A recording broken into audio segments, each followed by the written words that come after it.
राज्यपाल के अभिभाषण पर धन्यवाद प्रस्ताव पर मुझे बोलने का अवसर दिया, उसके लिए आभार। शुरुआत तो मैं करना चाहता था राज्यपाल के अभिभाषण से, लेकिन माननीय एक सदस्य ने गंगा स्नान का प्रश्न पैदा कर दिया। मैं धन्यवाद देना चाहता हूं माननीय मुख्यमंत्री जी को कि वो अपनी पूरी कैबिनेट को ले जाकर त्रिवेणी में स्नान कर पुण्य लाभ कमाना चाहते हैं और पवित्र होना चाहते हैं। मुझे भरोसा है, अच्छा तो ये होता कि सबको साथ लेकर के जाते। मैं इस बात पर भी भरोसा नहीं करता कि वहां जाने से कोई पाप नष्ट होते हैं, लेकिन पुण्य अर्जित करने के लिए जो कैबिनेट वहां जा रही है, मेहरबानी करके वहां से वहां वापस आने पर पुण्य के ढंग से ही वो काम करे और अपने पापों का पश्चाताप वहां करके आए तो मैं स्वागत करूंगा। इसके लिए मैं आभार व्यक्त करना चाहता हूं। राज्यपाल महोदय का भी मैं इसलिए धन्यवाद देना चाहता हूं कि डॉक्टर संपूर्णानंद जी के बाद ये पहले राज्यपाल हैं राजस्थान में जिन्होंने अपने सर पर गांधी टोपी रख करके अपना प्रवचन दिया है।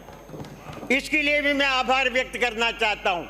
चाहे भारतीय जनता पार्टी के मन मस्तिष्क में गांधी जी के विचारों को आत्मसात करने का मन हो या न हो, लेकिन राज्यपाल ने गांधी टोपी पहनकर जो अभिभाषण दिया, उसके लिए भी मैं उनको धन्यवाद देना चाहता हूं।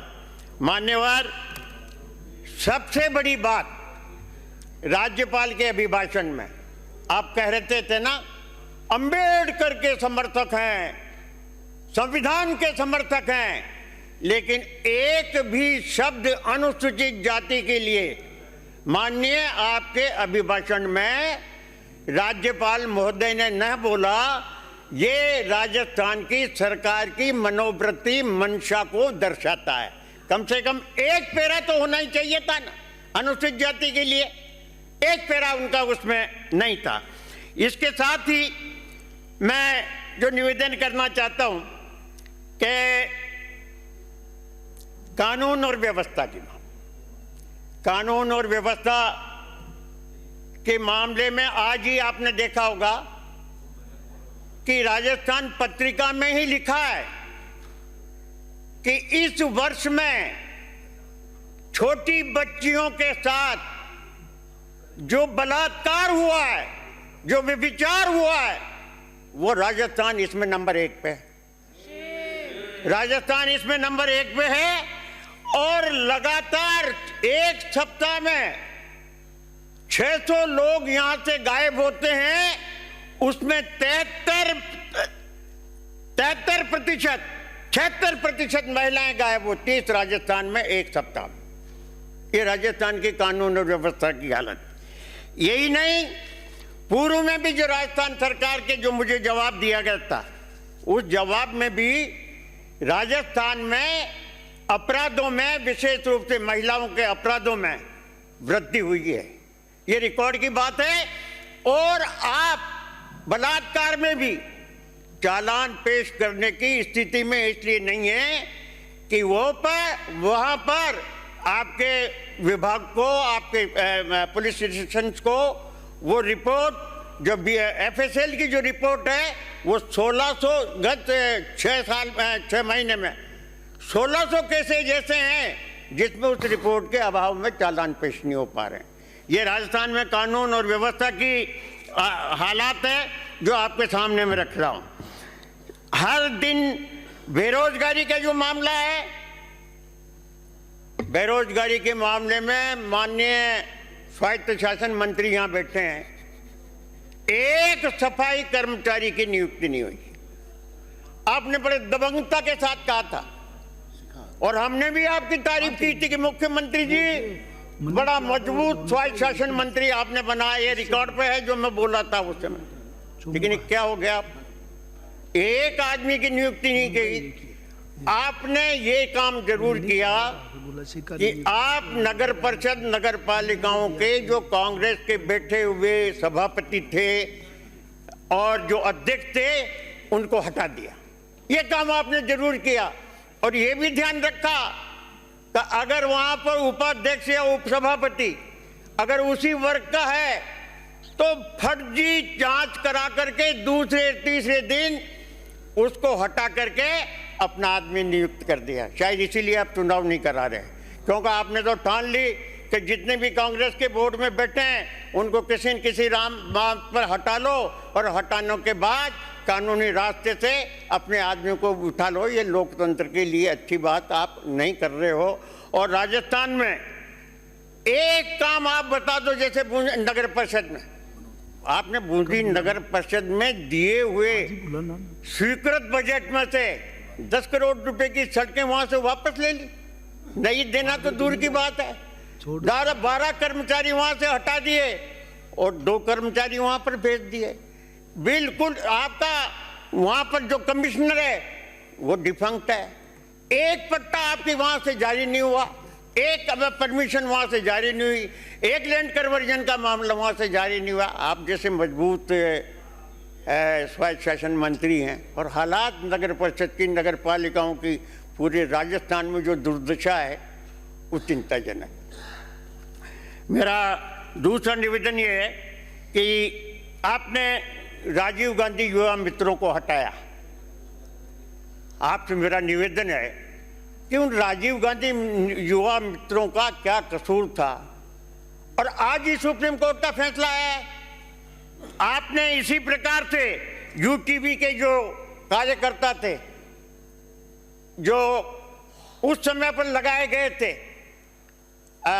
उस समय पे उन लोगों को आपने अभी तत्काल उसको हटा दिया, जबकि सुप्रीम कोर्ट ने अपने फैसले में आज ये कहा है कि स्वीकृत पदों के अगेंस्ट में कोई अस्थायी कर्मचारी आपने लगाए हैं तो आप उसको नियमित कर सकते हैं और आप उसको लगा सकते हैं।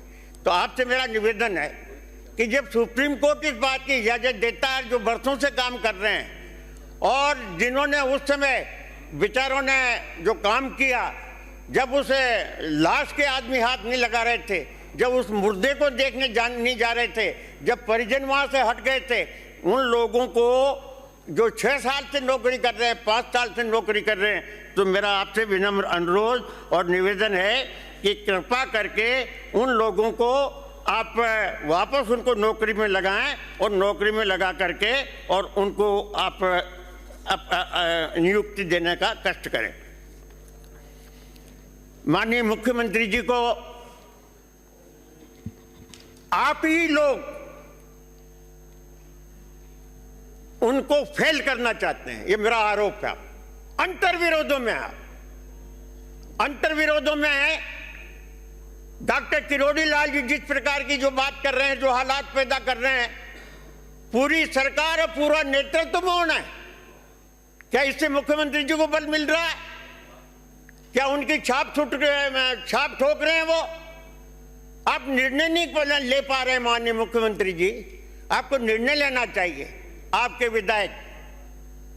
विधायकों का आप पर विश्वास नहीं, और जब भी तो कोई मीट की दुकान पर जाके लाइसेंस मांगता है, कोई मेडिकल की दुकान पर जाके एक्सपायरी डेट की चीज देखता है, कोई कहां जा करके क्या करता है। अपने मुख्यमंत्री जी पे विश्वास करो भाई, उनकी सरकार है, उनकी सरकार है, वो सब कर देंगे।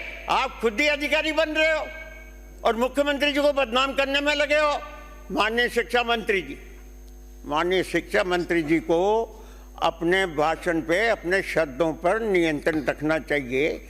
नहीं तो ये महसूस होता है कि माननीय भजनलाल जी जैसे सज्जन आदमी की कैबिनेट में कैसे कैसे मंत्री हैं जिनको न बोलना आता है, न शिष्ट भाषा है, न विचार करना आता है और न बल देना आता है, और लगातार ऐसे उल्टे सीधे अनर्गल शब्दों का प्रयोग करते हैं जिससे मुख्यमंत्री जी की प्रतिष्ठा गिरती है। तो मेरा निवेदन है, अभी आपने देखा होगा पहले आरोप लगाए थे। मेरा आपसे अनुरोध है, आप व्यक्तिगत कमेंट नहीं करें। अगर आपको लगता है कि मंत्री की भाषा गलत है तो आप आइए, सदन में लिख के दीजिए, मंत्री जी जवाब देंगे। मेरे समझ से ऐसे व्यक्तिगत कमेंट्स आपको अलाउ नहीं करना चाहिए। हाँ हाँ हाँ हाँ प्लीज हाँ, आप विराज जाइए, सीनियर आप विराज जाइए, आप विराज जाइए, आप विराज जाइए। आपकी उम्र का ख्याल आप करते हुए विराज थोड़ा जाइए। ख्याल करिए क्या कह रहे हैं आप आप। विराज जाइए। स्थानांतरण की बात आई, बैठ जाओ कोई दिक्कत नहीं। स्थानांतरण की बात आई, ये या मंत्री जी को दिमाग का अवसर दें। स्थानांतरण व्यक्तिगत टीका टिप्पणी मना है। स्थान अरे क्या आप बैठ जाइए। स्थानांतरण की बात आई, आज आपने देखा, आपने कहा था ना कि व्यापार होता है, पैसे लेते हैं, पूर्ववर्ती सरकार में ऐसा हुआ। माननीय पंचायती राज मंत्री जी ने, माननीय सीनियर आप सदस्य हो, आसन को संबोधित करें, उधर ध्यान ना दे। अरे नजर सामने आती है ना साहब, इधर मंत्री घूम हैं। जाइए। आप एक बात बताइए, आपने जो भी ट्रांसफर किए अभी कितने ट्रिब्यूनल में अपीलें पेंडिंग है, आप बताइए। माननीय सभापति महोदय, राजस्थान हाई कोर्ट ने पहली बार 1000 ट्रांसफर जो पंचायती राज मंत्री ने किया उसको इससे लिया है, नया रिकॉर्ड बनाया है। 1000 माननीय 1000 ट्रांसफर जो किए। न्यायालय में पारित आदेश के संबंध में विवेचना करना पूर्ण रूप से गलत है। कैसे आदेश किया है, क्यों आदेश किया है, वो न्यायालय का विषय है। ये न्यायालय का विषय विवेचना या नहीं हो सकती। सदस्य न्यायालय में पारित आदेश की कोई विवेचना